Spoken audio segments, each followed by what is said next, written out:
And we are live. Welcome back to Checkpoint, your number one show rounding up all the biggest gaming news stories of the week. I'm one of your hosts, James Walmer, joined by my incredible co-host, the Don John of gaming himself, Vincent DeSantis. Wow. Vincent, today is a very important day. Today's a very, very special day. And that's because, give or take, 50 weeks ago, Yeah. we had our first episode. Give or take 50 weeks ago. Give or take 50 weeks ago. That's So we huge. skipped what, like 2 or 3 weeks? We skipped 2 weeks Mm-hmm. for maybe like Easter and something around New Year's. We skipped. Oh, no, we skipped 2 years of New Year's. We skipped Easter. So 2 yeah. weeks in New Year's. And we skipped Easter. So 3 weeks in all. James, I was looking back and I had Snapchat memories from us a year ago, typing up like strictly casual in different fonts and stuff like that with different colors, which is wild. And then you and I in our dorm room setting up 2 desks next to each other where we had to climb over the desk Yep. to get into position and then to get back to the camera when I realized I wasn't recording for 35 minutes. That did happen. It did happen. Yeah, we've come a long way. It's been great. It's been a great time. It's been such a good time. I'm really, really happy that you and I decided to do this podcast because Me too, dog. Oh, it feels good. It feels good. We both wanted to do it, but we never told each other we wanted to do it. And then we told each other we wanted to do it, and we did it. So James, cheers, my man. Cheers, my man. to the camera. Bam and yum.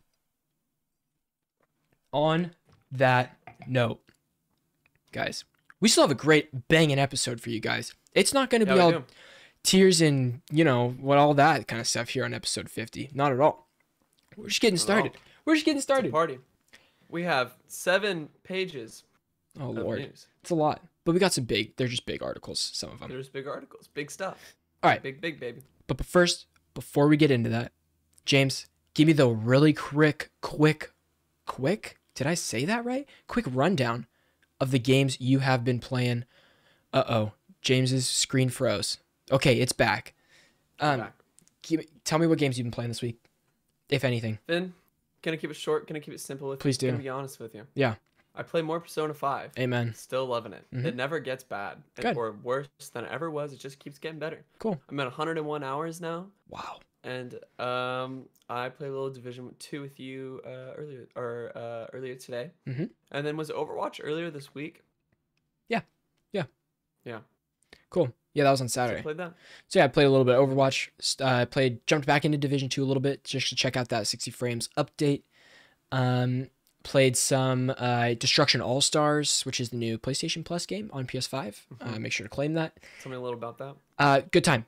I think it uses the DualSense very well, and I can't say that for a lot of games yet. And it's fun. It's just arcadey. It is what it is. What you see is what you get, and it's fun. Does it keep your interest? Yeah, enough to have opened it multiple times and played it. Okay. That's it. Oh, and I beat Cyberpunk yesterday. Okay. Tell me about the ending. James, your Or, voice like, got deep. Not about I'm sorry, but right back. I won't. Here we go. I'm not gonna spoil. I won't spoil the ending or anything like that. You know what I mean? Mhm. I finished it. I had very conflicting feelings about the ending, which is good. I'm glad that the game had a story enough to make me care about characters and stuff like that, to make me feel conflicted about the ending. I know there's different endings, and I will go back and play more of them to see what I get, or just to see all the other outcomes. But Do you think that'll consist of just loading back a save, or are you replaying the whole game again? no, there's a point of no return, Mhm. and after the game finishes, you are reverted back to that point of no return at the end of the game. So can you go from that point of no return and then you do the can different just endings keep from playing the end of it. Yeah, exactly. there? Okay. Cool. Yeah, Pan Am. God bless her. God bless you. Okay, on top of all that, James, this week we got our PlayStation wrap-ups, okay? And I don't have specific stats written down for... Oh, you do. You do. I'm glad. I do. I took screenshots. So, James, Okay. why don't we go... Just tell me your favorite stats that you got from this. I liked that I had 41 games played.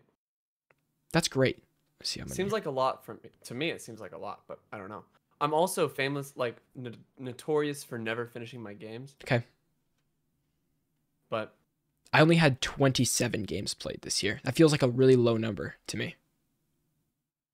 And I think that part of the reason is because I got a PC this year and I started playing a lot of games on PC as well. So that might be part of the split there. How many hours on PlayStation did you have last year? Actually, wait. Before that, give me your top 3 games and how many hours you had on those top 3 games. I played Call of Duty Modern Warfare. That's number 1 at 81 hours. Okay.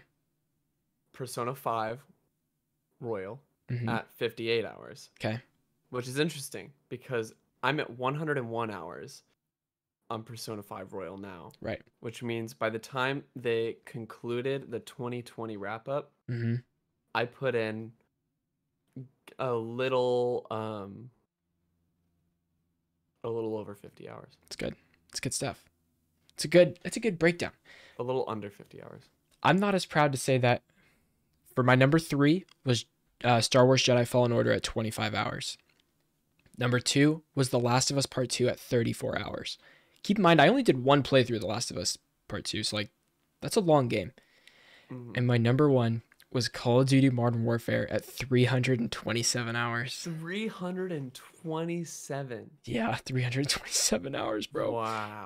It really, when it come down to it, was Warzone with friends and then custom lobbies with friends. I played a lot of that over quarantine, like every other night kind of dealio. So I don't blame you. Oh, also my last game was Bloodborne at 47 hours. Right. Oh, sorry. I didn't mean to cut you off. Might be. No, you're good. No, you're good. Bloodborne at 47 hours. 47 hours. This year alone. It's good. Which is kind of crazy. Yeah. I just didn't think I'd be putting 47 hours into Bloodborne this year. After but then I you're remember back to being at college. Yeah. And I said, Vin, I'm going to play through Bloodborne again. Mm-hmm. Or I said, I'm going to finish Bloodborne. One of the two. Yeah. I decided to play Bloodborne again. All right. Total hours on PlayStation in 2020.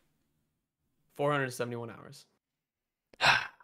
600. And that's Sorry. Yes, go for it. And that's over the course of 140 days. Okay. I did 687 hours over the course of 196 days. Dang.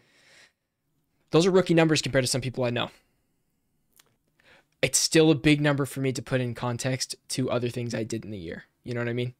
Mm-hmm. I feel like 972 in chat. God bless you, Jake. God bless you. But yeah, I don't know. I like these. I love these stats. I look forward to looking at them every year. I'm trying to see if there's my most played day was Monday. Who would have thought? I don't know. I did 110 trophies last year. Random stuff. Mm-hmm. So. All right. I had around the same number of trophies, maybe 117, something like that. It says I got no platinums this year, but I platinumed Control last year. I don't know. Yeah, it makes me wonder what the cutoff is for Right. that, because I put in a significant amount of hours into Persona 5 Yeah. over winter break as well. Okay. That I feel like weren't accounted for. Interesting. Very interesting. Also, in chat, it does not get sent to your email. If you want to look this up for your PlayStation, you go to wrapup.playstation.com and you can put in your PlayStation information and it spits you out all your good stuff. Guys, without further ado, let's get into the news. Vincent, start us off. To start it off, this is more of a sad, serious story. Just, it needs to be talked about, but ZeniMax co-founder and CEO Robert Altman passed away today, if I'm not mistaken. This article comes from Kotaku. Robert Altman, who co-founded Bethesda, parent company ZeniMax, and was the company's chairman and CEO, has died, Bethesda announced today. On Twitter, Bethesda said, "We are deeply saddened to tell you of the passing of Robert A. Altman, our founder and CEO. He was a true visionary, friend, and believer in the spirit of people and the power of what they could accomplish together. He was an extraordinary leader and even better human being. Formerly a lawyer, Altman teamed up with Bethesda founder Christopher Weaver in 1999 to create ZeniMax, which in addition to Bethesda's internal studios also owns Arcane, Dishonored, ID Software, Doom, Machine Games, Wolfenstein, and Tango Gameworks, which makes The Evil Within." id Software. Yeah. Not to Thank you. correct you. Yeah. So this is a industry vet right here. Yeah, really a pioneer in the gaming industry. Yeah. So very A sad. lot of big studios. Very sad stuff. But he had an influence on some of the most influential games in the last 20 years, you know? Yeah. You know what I mean? So Yeah. Big stuff. I mean, I don't have like a ton of thoughts on this other than Right. it's just sad to see people who um, have had such an influence on where gaming is today Hmm. finally pass. And as Robert Altman passes, I'm interested to see who carries that torch of Right. making highly influential games and digital media into the next generation. Yep. Yeah. That's right. It's good stuff. Um, James, Mm-hmm. take this next one. This is big. All right. Not to just gloss over that, Right. Not to go. Yeah, 'Cause not that at is all. big. Right. Right. But moving on to other news, EA confirms that a new Battlefield game will launch this year, which is a surprise to me. I'm going to get into it. Hmm. During the company's latest earnings call, EA confirmed that their next Battlefield game would be released later this year, taking advantage of next generation gaming systems. EA's new Battlefield title will be announced in spring 2021 and released within the holiday 2021 timeframe. At this time, the setting of EA's next Battlefield game remains unknown, though the game is said to feature full-out military warfare and that the game's development is reportedly progressing well. During their earnings call, EA confirmed that their new Battlefield game would feature what is this trying to say? Let me see. Wait. It says would be feature complete. Yeah. Yeah. Right.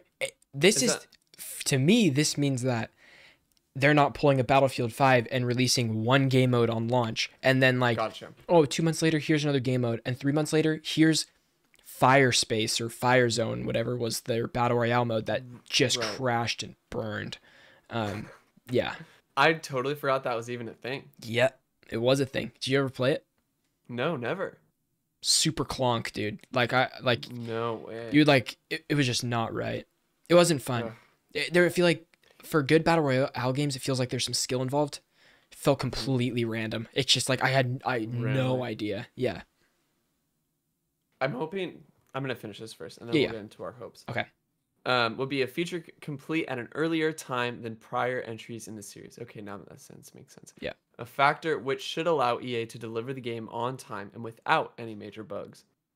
EA's next Battlefield title is said to feature a quote never before seen scale end quote and quote again usher in a new generation for Battlefield games end quote.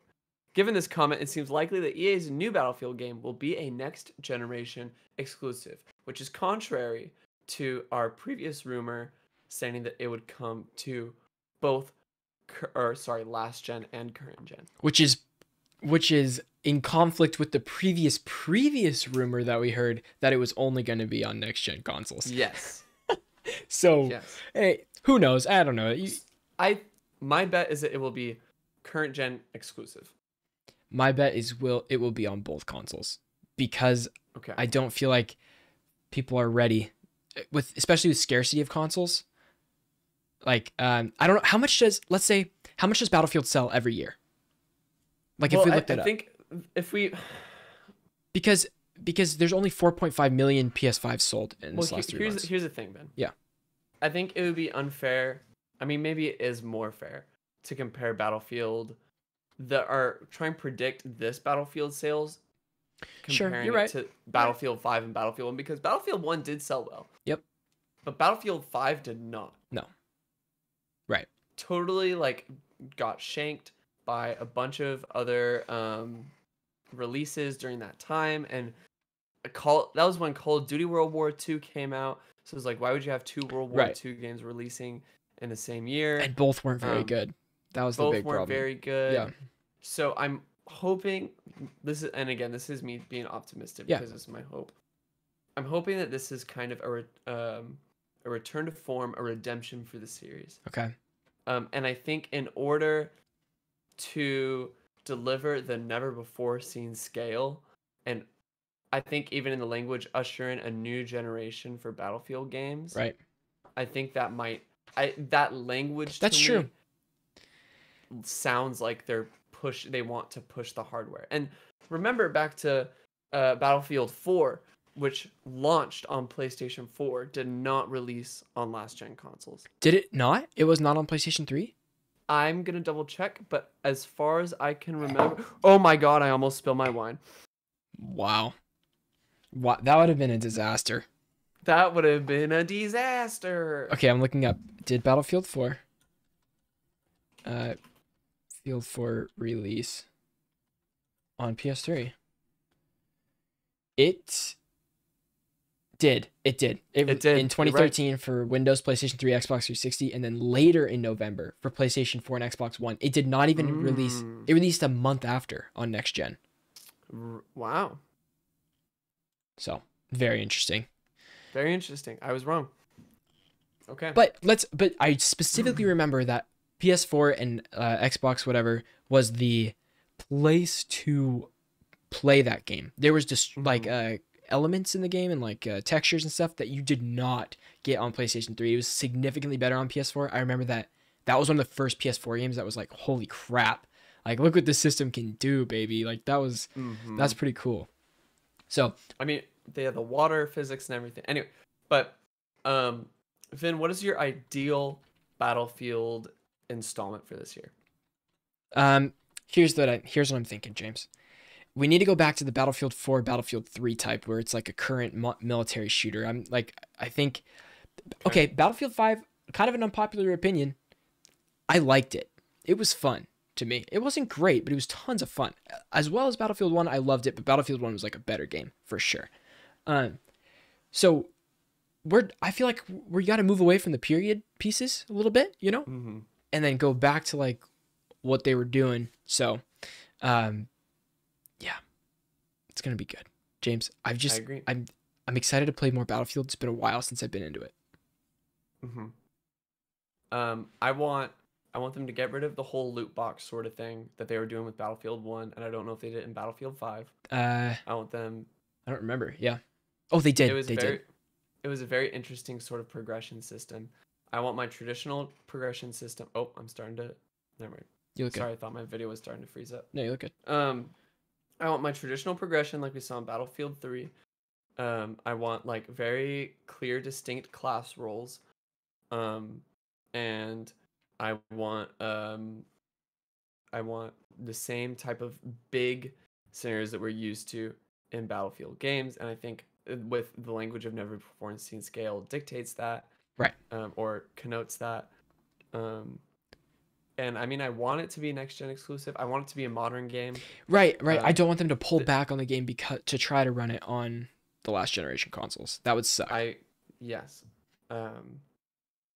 And there's like a little bit of like a sliver of myself that's like, I kind of want it to be like maybe a little bit in the future.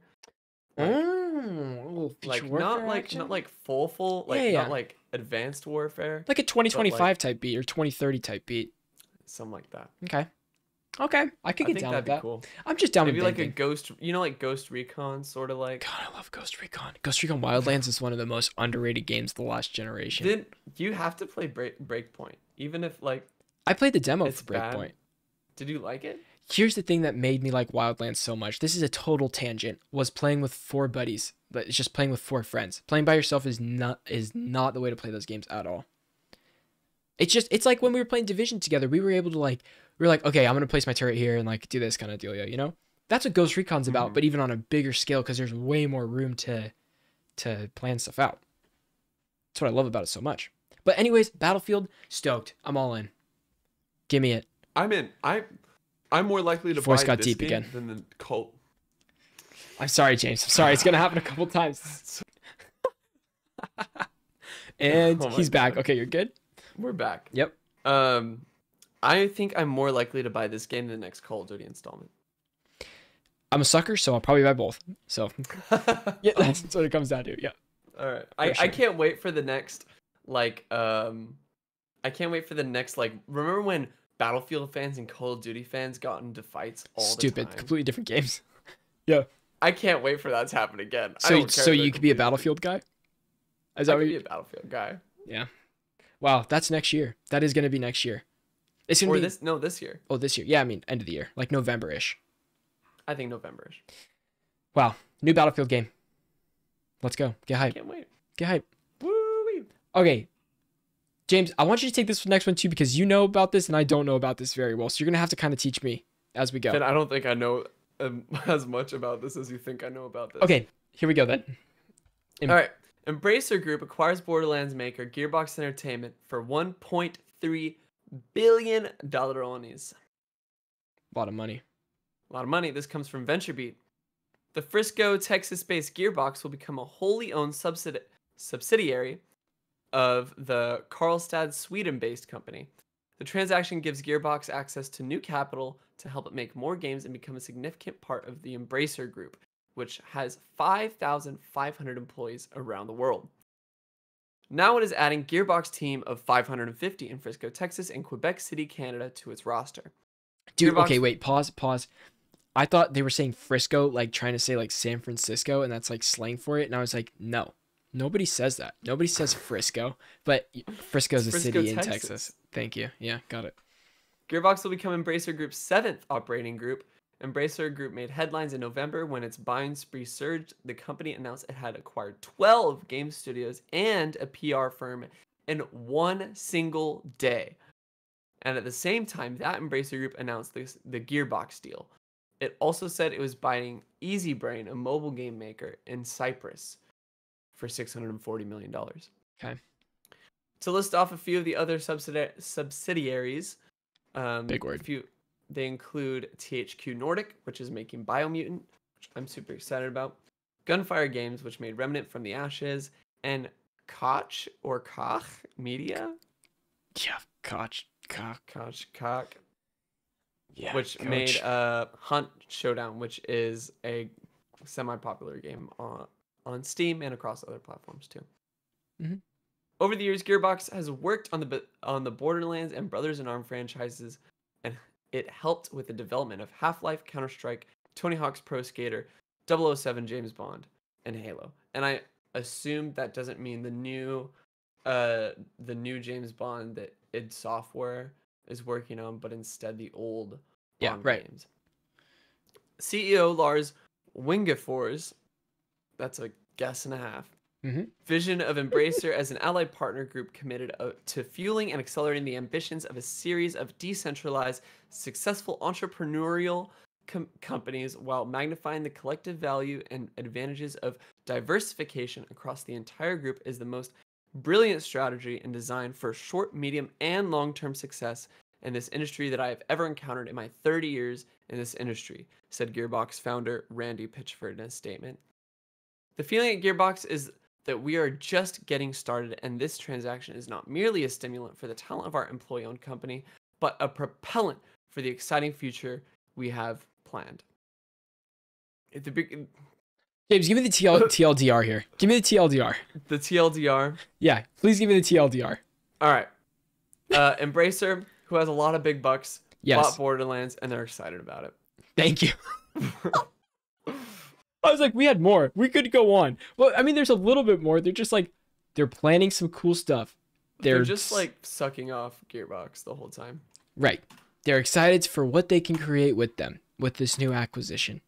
However, there's a few notable things that they listed in this article that just some properties of Embracer Group that I didn't think of beforehand that specifically Saints Row, Dead Island, and Time Splitters, in which there is a rumored Time Splitters remake. And Kings of Amalur just had a remake that was just okay, and Dead Island 2 is supposedly still in development. Yeah, right. Dead Island 2, dead. Not happening. No, I mean, it'll still come. Dead Island 2 will still happen. I don't know, man. What do you think? PS6?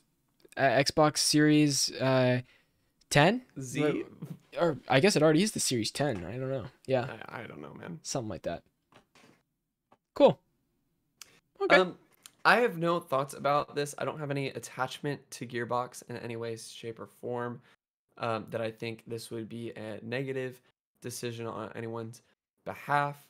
I don't notice really any statements in here from Gearbox themselves, which makes me raise a little bit of an eyebrow. All of these Hmm. statements are from It's not like Gearbox's Embracer CEO Group. saying like, "Oh, we're We so can't wait. excited to be partnered with them." Yeah, it's very Exactly. one-sided, this message. It does feel very, and they really overdo it too. There's like 3 of these quotes. They're like, Right. "We're so excited to like work with this," you know. Also, let's Um, keep in mind that Embracer Group owned the parent company that did MX vs ATV, which is one of the best games of all time. So, uh, Absolutely. we'll see where that goes. Okay, we'll But see where also, that this goes. is, let's keep in mind, this is a group. This isn't one like No, yeah, one yeah, yeah. production company. This is just like a group that owns these subsidiaries. Right, right. So I don't know what to expect after this or anything like that, but there's more teams now than ever Yep. under Embracer Group. So Yep. yeah, that's wild. I hope right, we next. get that Time Splitters remake. I hope maybe Gearbox gets to work on some of these titles that we have kind of been under the rug for the past few years. That I Like hope they can MX bring vs those assets. ATV. I want that Time Splitters remake, baby. Okay, Time Splitters. all right. Have you ever played Time Splitters, Vin? I've never played Time Splitters. Time Splitters is such a good time. I know. We talked about this on the podcast before. It's just We've so talked about fun. Time Splitters. I gotta play it. Yeah. Guys, next up, EA Sports is working on a new college football game. I did see a lot of people like very excited about this on Twitter. I'm not a huge sports game guy, so my excitement level is low, but I know that people are super stoked about it. So here's what we got. Electronic Arts launched what would be the final installment in the long-running NCAA football video game series back in mid-2013. Also, if you have some of those copies of the game, they go for a lot of money on eBay. Really? Yes, like PS3, Xbox 360 versions of NCAA games, because they just stopped production. They didn't even keep making those. Like if the last one was in 2013, they stopped making the 2013 ones then too. Like it wasn't just stop making 2014, 15. So there's a market that are in high demand. I don't know if this affects the price at all, but anyways. Shortly after the NCAA decided not to renew its leasing agreement with EA Sports, that effectively put an end to college football video games and prompted EA to shift its focus to the Madden franchise of NFL games. On Tuesday, however, EA sparked hope among college football game fans that a return could be imminent. EA has partnered with the Collegiate Licensing Company on the expected return of college football to EA Sports. Per EA, the deal will allow EA Sports to become the exclusive developer of simulation college football video game experiences. EA said that the new franchise will include the rights to more than 100 colleges and feature the logos, stadiums, and gameplay traditions that fans have come to know and love. But James, there's a twist here that I want to get your opinion on. This newsletter, I don't know why I did not write this down, said that the new college football game, which may or may not be called NCAA, it might have a different name, will not feature real life players. How does that work in a football game where you're trying to seek after certain players to build your team, build your roster? How is that going to work? It's like it's a legal thing that they can't do. Yeah, with this game. I get why they can't do it. But Well, they used to do it with the football games, but there's Really? been this new thing among college football teams. Now, I am not the person to be asking about this. I don't know everything, but I've been told that college students cannot get certain sponsorships for brands. It's like this whole thing. And so that also carries into this game. Like they're just not going to be able to be represented as they would in real life. So I don't know if that lessens the appeal or not. I just don't think I know enough about the actual legal agreement Sure. to form my own opinion. Yeah. Okay. Fair enough. Like I get it, but it's also like, yeah, how would you figure out who's who? Right. Right. I mean, you have your numbers on your whatever, but like when you want to build your team and you want to do that whole thing, if you want to do like my career, the NCAA my career equivalent, like I just don't understand how you're gonna do that. So shout out to listener of the show, Tucker Hudson, who I was talking to last night about this. He said that he knows people that would go through the entire game and custom create characters that are just like the football roster teams to make them just like their real teams. That He is says, so much like, work. that will happen. Like we will see that if they don't Wow. add names in here. I mean, I feel like someone would take that upon themselves and be like, yeah, I have to. Someone's gonna do it. Mm-hmm. Take the torch, go for it. All right, that's that. All right. Overwatch 2 and Diablo 4 will not launch in 2021. This comes from PCGamesN.com. What is this website, Ben? Just PC games. I don't know what the Just N is PC for. Games? Yeah, Alright, this is the link I got. I don't know. got it. Uh-oh, Expected James, to release. we lost audio and you went deep all of a sudden. So just quickly rejoin. It was a double. We lost you. Okay, and he's back. Talk. The problem gets worse and worse. Perfect. Keep going. You It gets got worse this. and worse every time. Neither Diablo 4 nor Overwatch 2 are likely to release this year. Parent company Activision Blizzard says it does not expect either title to arrive before the end of 2021. So adjust your expectation calendars accordingly. During Activision Blizzard's quarterly earnings call today, the company said neither game is scheduled for launch in 2021. While it's perhaps disappointing, it's worth noting that in standard Blizzard procedure, I almost read Brazilian procedure. That's not it. Very hot. The Overwatch 2 release and Diablo 4 release date have never been announced or even really hinted at.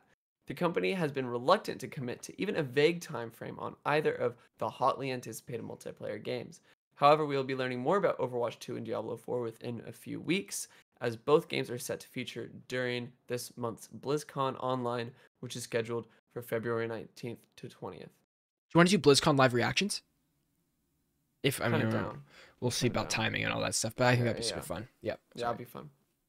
Overwatch 2 will also be featured during the show, which is free this year, by the way. The show is free, not Overwatch 2. Yeah, I was like, what? I had to read that a couple times too. But Blizzard has said there's still a, quote, ways to go, end quote, before it's ready for launch. Interpret that as you see fit, given Blizzard's when it's ready approach to announcing release dates. Yep. Overwatch 2. Are you stoked? Are I you am ready? so stoked. Because didn't they say that it's everything in Overwatch 1 plus an entire new game and it's all carried over into Overwatch 2? I don't know how that's going to work, but I don't remember. okay. But they said everything from Overwatch 1. James, you're frozen. Okay, you're back. You're good. You're good. But I have no, like, imagine if it's really that, like, literally the size of 2 games, plus you get to carry over all of your progression from Overwatch 1. That's like telling people that their time matters in a game, which is very important to keep keeping a user base. So, yeah. And then Diablo excited? 4. I'm excited for Diablo 4. I played a lot of Diablo 3 when it first came out. I've never played a Diablo game. They're fun. They're just dungeon crawlers that are pretty Yeah. grindy, but they're fun. I kind of like grindy, dude. You know, I kind of like that. I think you would really like Diablo. That's what everybody And tells Diablo me. 3 Reaper Souls Edition always goes on sale, and I'm more than willing to buy it with you.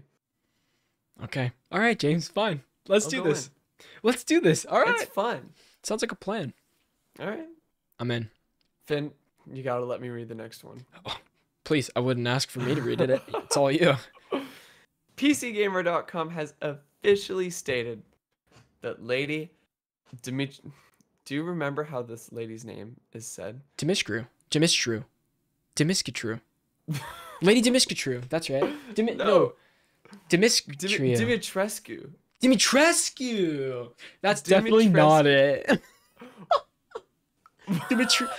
Lady Dimitrescu. Okay. Yep.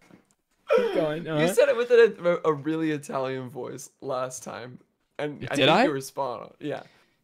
Oh, I can't replicate it. Maybe I'll come. Yes, you can. You have to. Oh God. He's so. No, bad. I can't. So you have to do this. All right, Lady Dimitrescu, tall vampire lady from Resident Evil 8 Village, is officially 9 foot tall and 6 inches. 9 feet and 6 inches tall. Yes. And that's an official Capcom fact. Right. Lady Dimitrescu, the tall lady from Resident Evil Village, is officially tall. Why is that the opening statement? She is I don't know. officially That's what tall. PC Gamer said, bro. All right. After a few weeks of fan speculation regarding how tall Lady Dimitrescu is, it hurts me every time to say, I love it. what in parentheses, is her seeming tallness born of an awkward Got it. So it was in question whether or not she was actually tall, or the whether camera was low. her tallness was born of an awkward camera perspective. Is her Yes. seeming tallness a result of her witches being short? However, Capcom has issued some important clarification. She's tall to the tune of 2.9 meters. That's about 9 feet 6 inches. Taller than any other Resident Evil main villain. Also, this was just to put in a little more details. This is with her tall hat and her high heels. If you wanted to know You're right. that, You're right. this character, Lady Dimitrescu. How do you say this, James? You got to help me out on this one. Dimitrescu. Oh, your voice got deep. Lady Dimitrescu. Lady Dimitrescu had fans thirsting on the internet all week, and so Capcom releasing this official information that she was very tall had fans very hot and bothered. So, as is James. So Very tall. right, But she we goes all to know her, that I am not the primary audience for Lady Dimitrescu, and am much rather infatuated with her daughters. yes, amen. James, you need the Lord after that game. That's for sure. You're definitely gonna need the him. Lord. Yeah. Is she a ghost or a vampire in this She's game? a vampire. They're vampires. Oh, speaking of vampires, I'm watching Blade. All right, sorry. Okay. Epic. All right, next up, Apex Legends launches on the Nintendo Switch. Apex Legends is coming to the Nintendo Switch on March 9th, 2021. That's coming up real quick.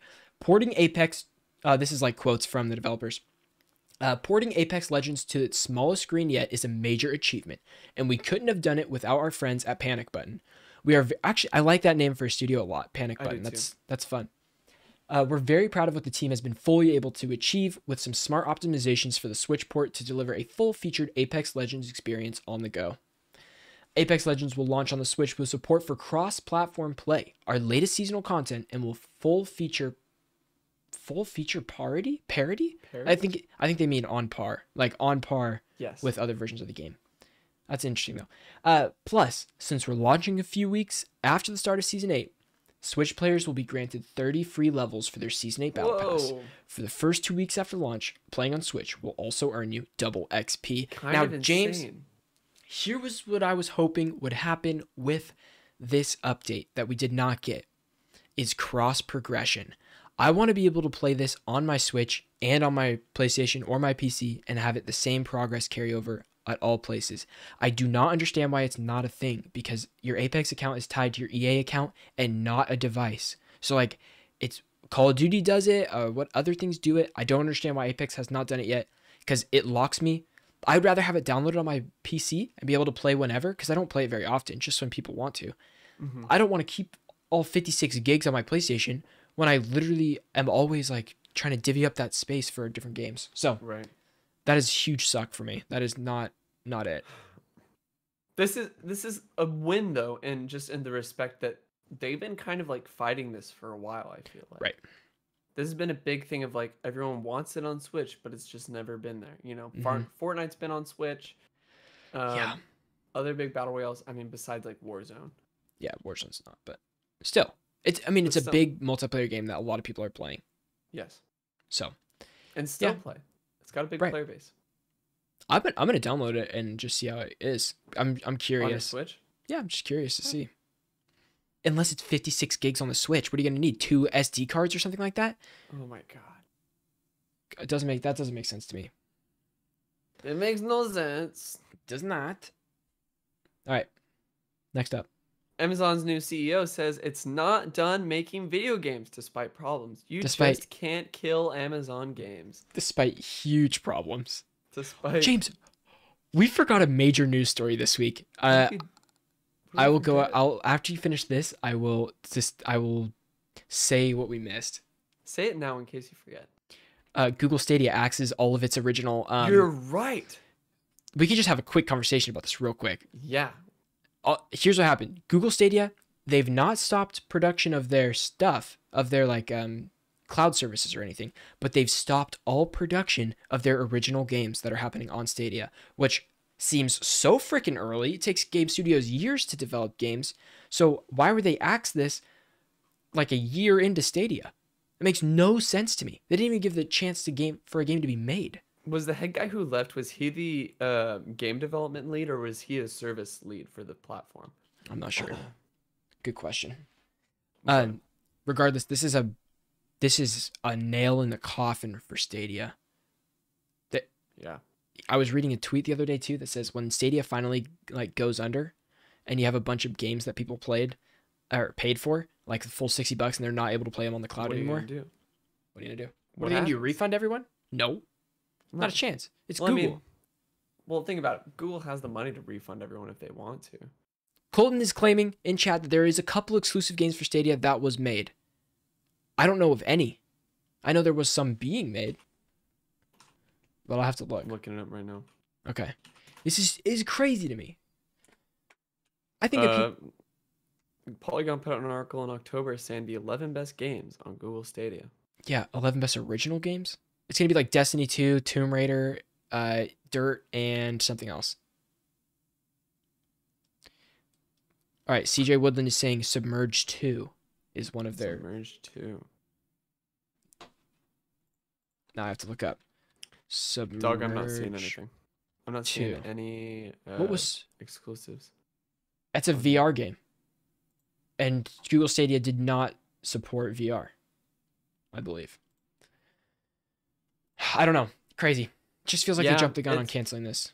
Oh, Submerged Hidden Depths. Okay. Submerged Hidden. I just don't think Stadia was ever going to be it. It's the right It step. had too many issues. Yeah. It had too many issues and was just kind of weird.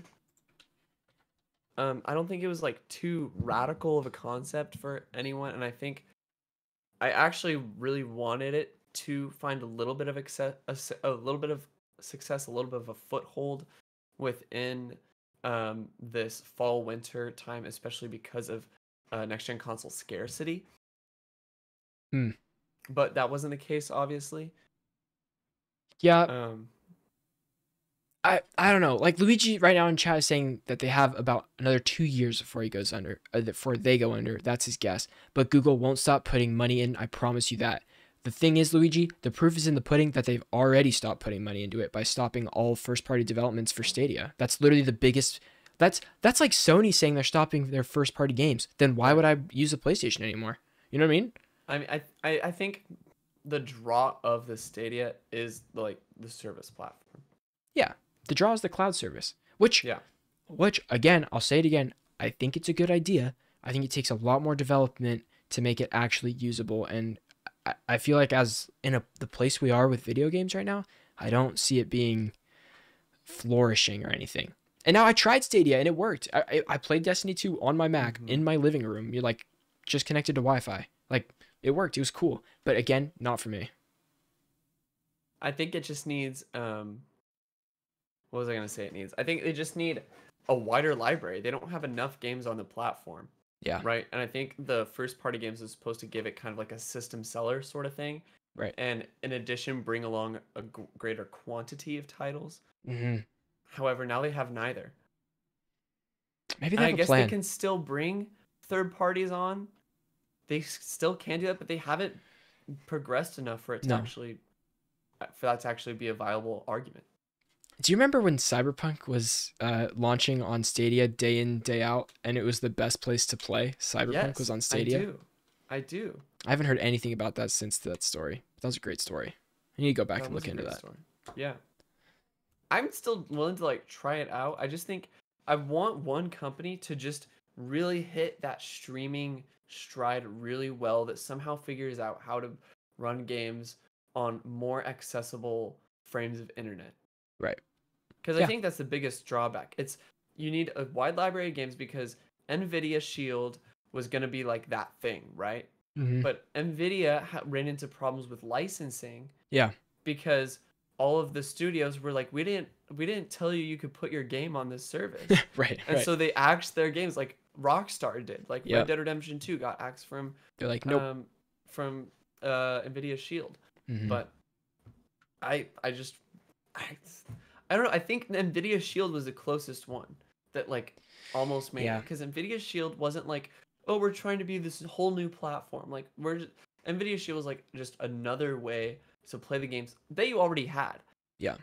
But again, like the licensing issues, it was just a little bit of a too high of a hurdle for them to cross. James, give it a shot. Give Stadia that free trial. Just All right. you got nothing to lose. There's no Right now, downloads. literally- You can you're right. literally sign up and play right away. Like if you have 10 minutes. Which is crazy. Like to think about like that as a It's a- concept. Like it's an that awesome is crazy. concept. You don't have to Yep. worry about like download times And it or works. run out of space on your PlayStation 5. Mhm. And it works. So Colton in chat says a lot of Ubisoft games. Or no, I was gonna read the other one that he said that he was really enjoying it for his Ubisoft games. Oh yeah, he also said xCloud. xCloud is super close. I mean, my money's on xCloud over Stadia for sure. 100%. Are you I kidding me? completely Like forgot about xCloud. with all their, I mean, Game Pass library is already getting bigger and bigger. Imagine playing that for like an extra $1 or $2, playing it anywhere you want on cloud services. Pretty damn cool. I think Xbox has the best package deal out of any platform For for games. Yeah. Hmm? Package deal because you get your streaming, you get your monthly subscription games, and you get all the deals and everything that normally come with an Xbox Live Gold. Yep. But remember the other week when they almost bumped their price of Xbox Live Gold to like did we talk about that? $60 for 6 months? Wow, we didn't I even don't know talk if we- about that. Okay, so I don't think we talked about it because they bumped it down the same day. Right. It was They at they the end of course the day. corrected. Right, they course correct. They're like, guys, we made a mistake. We made a Yeah. mistake after everyone was like, holy fuck. Like this is bad. This is a Yeah. bad look. But Xbox knows what they're doing. They are competitive in that market. Very competitive. Yeah. I think Xbox has a lot going for it this generation. Everything really do. except their console. What's wrong with it? Nothing. They have the most powerful console. I Yeah. just see no reason to buy it if you have a PC. Yeah, I agree. Yeah. Amazon's new CEO says it's not done making video games despite problems. Amazon's incoming CEO, Andy Jassy, says he's committed to Amazon's video game development efforts in response to a damning report from Bloomberg last week about the problems facing the team, saying, quote, some businesses take off in the first year and others take many years, end quote. Jassy wrote in a staff email seen by Bloomberg, quote, though we haven't consistently succeeded yet in AGS or Amazon Game Studios, I believe we will if we hang in there, end quote. Another quote, being successful right away is obviously less stressful, but when it takes longer, it's often sweeter. I believe That's this right. team will That's right, I baby. believe this team will get there if we stay focused on what matters most. End quote. The message comes at a critical time for Amazon Game Studios, the e-commerce giant's video game development arm. The decision to set up the division reportedly came directly from outgoing Amazon CEO Jeff Bezos, who recently announced he is stepping down from the position later this year. Former CEO. Right. Former CEO. To be replaced by current Amazon Web Services. Well, no, he is still CEO until the end of this year. Sure. To be replaced by current Amazon Web Services head Andy Jassy. With the company reportedly spending almost $500 million a year on it is as yet unsuccessful video game division. It's important that it has the support of the incoming CEO. $500 million a year is a lot for having no output. A lot of money to invest. That's crazy. Yeah, Like, it's in reading this article and going into the development problems, it's kind of obvious why there's no like development. It says Bloomberg's previous report alleged that Amazon Game Studios has faced a host of problems, including a studio head who lacks experience in video games, a painfully slow in-house game engine, and a bro culture that doesn't give women the same opportunities as men. In response to the report, studio head Mike Frazzini has reportedly emailed the team saying that there is zero tolerance for anything less than a fully equitable and inclusive environment. In his email this week, Jassy expressed support for Frazzini. Good. Just an on email. Jassy. Just an email. I feel like that's not Right, enough. I just- feel like it is not enough. You're also, I want to put this in perspective real quick. They're spending $500 million a year on video games and have no output at all. GTA 5, one of the biggest. They almost had one output. Well, they receded their output. You know what I mean? GTA 5 cost $137 million to develop. And that is like endless money for them after that because of all their And in-game that was transactions. a huge budget game. It is a huge budget game. That's on the high end. You can make a award-winning game of the year game for let's face it, like like a Celeste. You know what I mean? Celeste Yeah. was a fraction of the budget. I don't know how much, but it was a small team and stuff like that. Right. But $500 million a year for nothing right now. And Okay. it's been around for more than 1 year. I would say 2, maybe more. 2, maybe more. It's crazy. That's $1 billion, yeah? Yeah. Is that right math? I'm trying I to do this hope- in my head. Yeah? 500 million Times 2. 1 is $1 billion. It checks out. It wouldn't be 1,000 billion. Checks Or out. no, it would be yeah, I don't know. Fuck. Yep. Uh-huh. $1 billion. Despite Jesse's support, Amazon Game Studios is still facing challenges. Last year, it released and then pulled and canceled Crucible, a hero shooter that drew inspiration from Overwatch, F. another of its tentpole games. New World was also delayed, which I want to talk about New World for a Oh second. God. While a video game adaptation of the Grand Tour was released to such poor reviews in 2019 that it was later removed from storefronts. They've done this twice now. So This AGS, or Amazon Game Studios, might have the support of Amazon's next CEO, but it's got a long way to go if it wants to earn the support of players. yeah.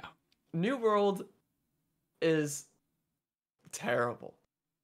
What is New World? New World is they wanted to do like a kind of like an MMORPG sort of thing. I don't know whether it was just a multiplayer RPG or an MMORPG, but it's that tweet that I sent you.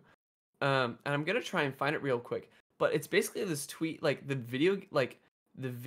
game's description is like that some people are describing it as is like you're pretty much like taking away indigenous people's land.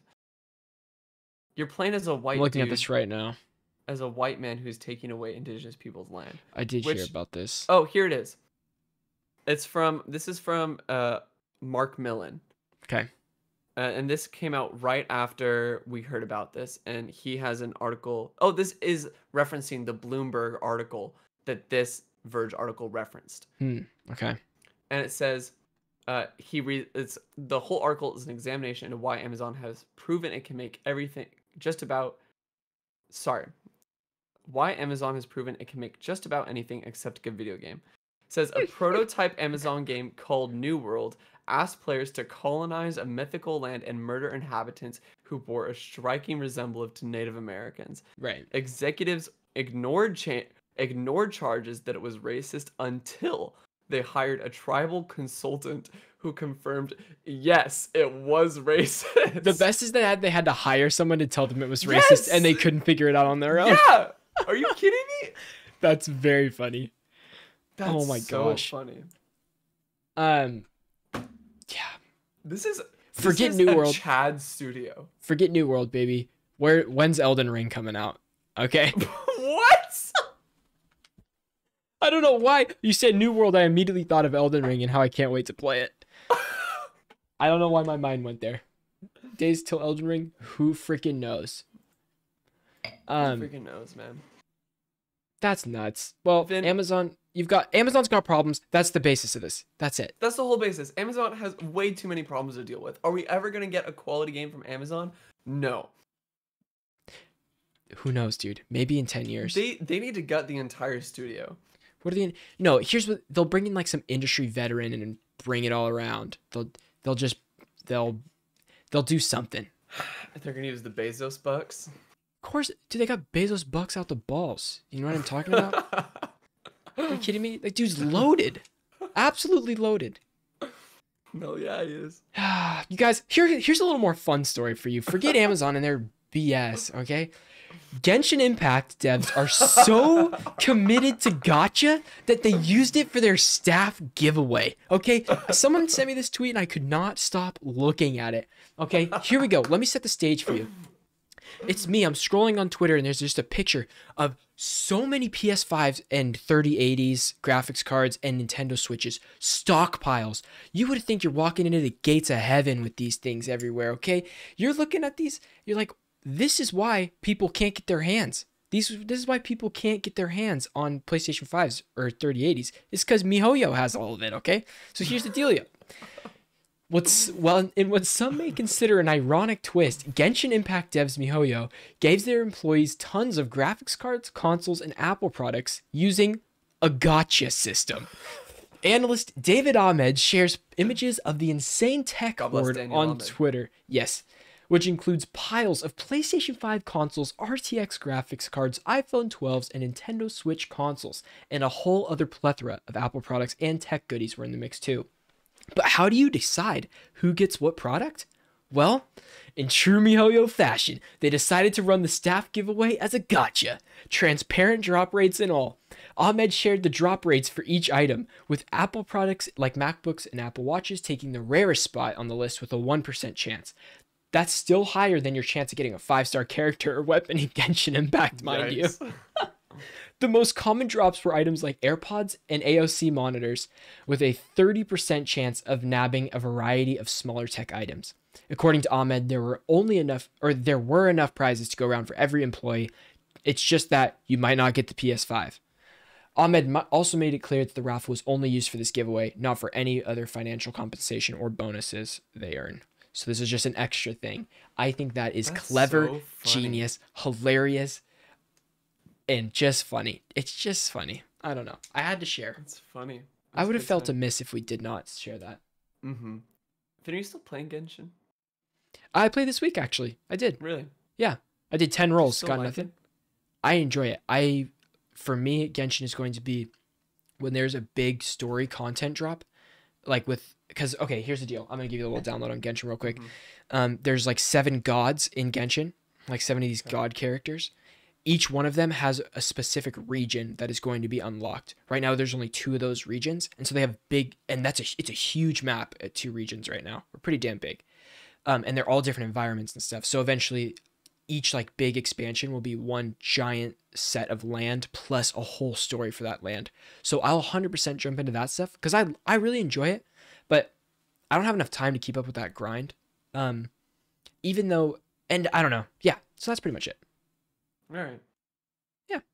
Wait, I'm noticing that my chair dipped.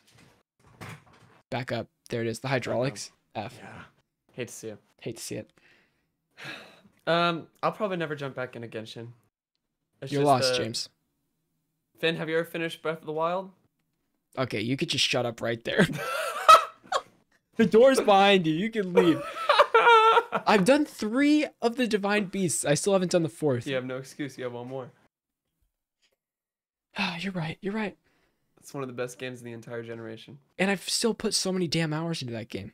I've been watching Hassan's streams, and it just makes me want to go back and play it because he's Yeah. playing it right now. Yeah. All right. All right, last article, baby.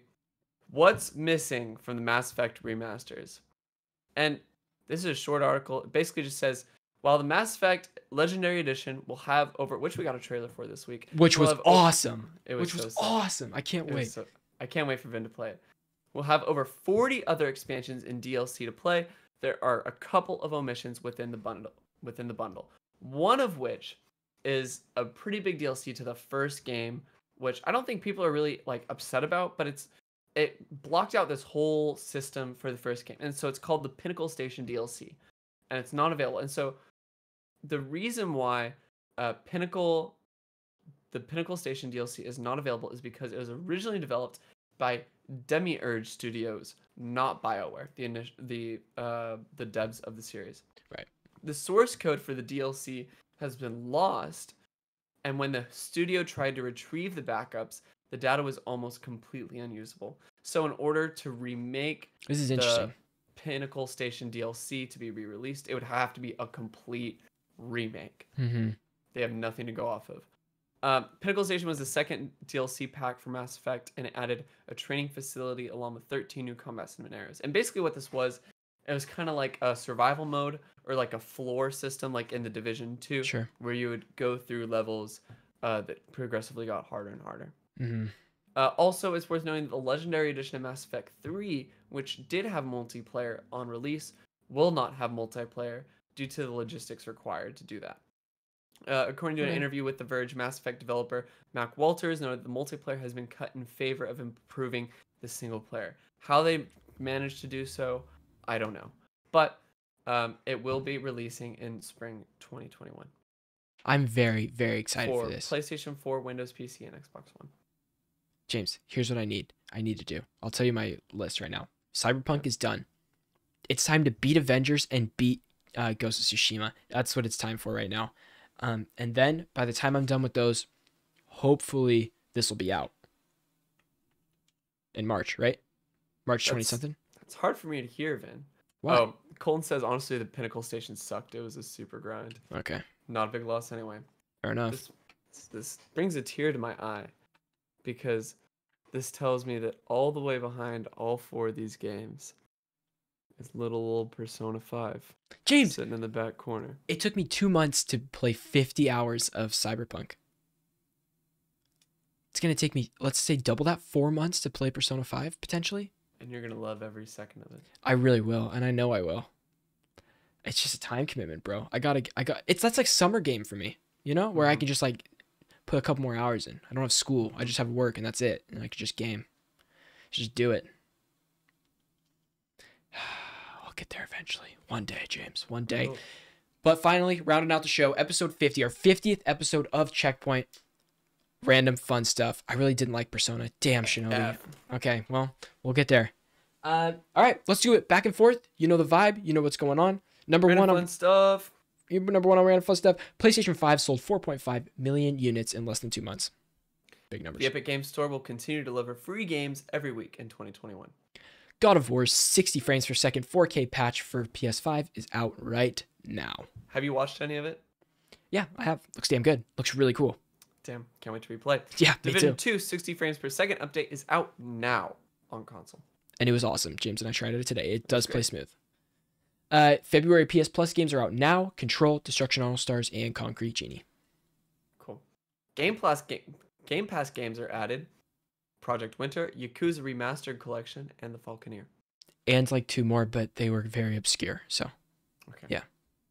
That I didn't know the name is. Guys, ladies and gentlemen, episode 50 of the podcast. James, Wow. 50 episodes complete. We are so happy you guys are on this journey with us. Literally could not have asked for more support this year from you guys. It's been super awesome. So on to 50 more. On episode 100, James, what are we going to do? I don't even want to think that far ahead. Okay, fair enough. All right. Well, that's that. James, any closing words? Everyone, thank you so much for your undying support. Vin, we've had an incredible time. One more cheers, baby. One more cheers. Cheers. Chug. Just kidding. Couldn't be me. Couldn't be me. Could never be me. All right. Ladies and gentlemen, if you're here on Twitch, we'll see you for the post show in just a minute. If you're on audio platforms, make sure to leave that rating and follow or whatever, all that good stuff. Notifications. If you're listening on YouTube, hit that Yes. notification bell. Subscribe. Ding, ding, ding. Thank you guys again. This is awesome. All right. Outro time, baby. Let's go.